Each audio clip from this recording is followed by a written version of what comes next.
Naranasan mo na bang mag-swimming kahit bumabagyo? Why not? Kung free accommodation naman mga millennials. Dito lang yan mga millennials sa Vista Verde Resort in front of Marquee Mall, Angeles City, Pampanga. Yung tipong nakapayong ka pa kahit nasa swimming pool ka.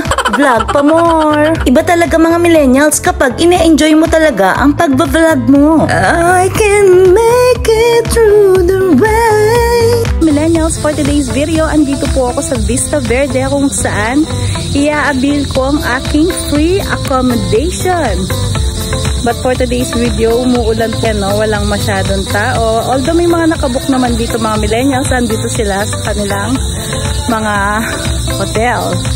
Yan, no? Super ganda dito sa Vista Verde mga millennials.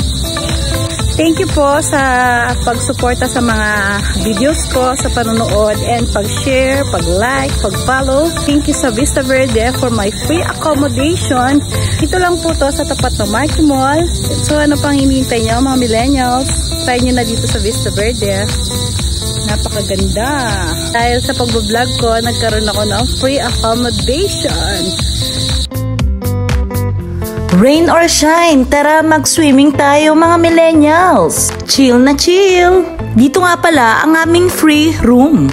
Very relaxing. Ito nga pala ang aking beef kebab na na-upload ko na sa aking reels. Nakaka-good vibes din naman na pag-swimming kahit umuulan. Tara, pasok na tayo sa aming room. Meron silang dalawang queen size bed. Pwede ka rin maglapag dito ng another bed. Ito ang mga pamangkin ng aking hubby. Ang bait naman, nagbe-bless. So let's get started!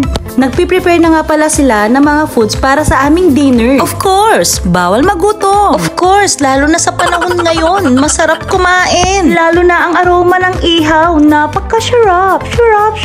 Siyempre, food is life. Tara, magkantahan na tayo kahit umuulan. Ito nga pala ang aking father-in-law. Ay ba, ka-sweet na. Next naman. O ayan, mag-swimming na yung sawa ko, ang pungkoya na and pamangkin na. Ako pa mag-swimming kasi marimla.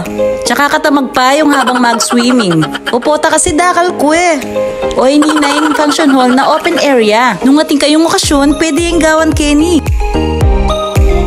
Ay ni naman in condo style da. Ay ni naman in closed area na function hall. Next naman, punta lang tayo in villa. Wow, kabongganing villa Kenny. O bigla ko miyang atakutan na akong dili palang maglakad. Atin niyang sariling swimming pool. O ay ni maglakad-lakad ko pang bagya. Atin niya rin sariling pool in villa. Nyaman palang maglakad-lakad diyang hikang dili niya. Agli na magbalik ko na kiyang room ni. I can make it through the rain. I can stand up once again. O siya, try nyo na Kenny Vista Verde Resort. Ay ni pala, ang rates ni mga rooms da. Bye! Love, love, love!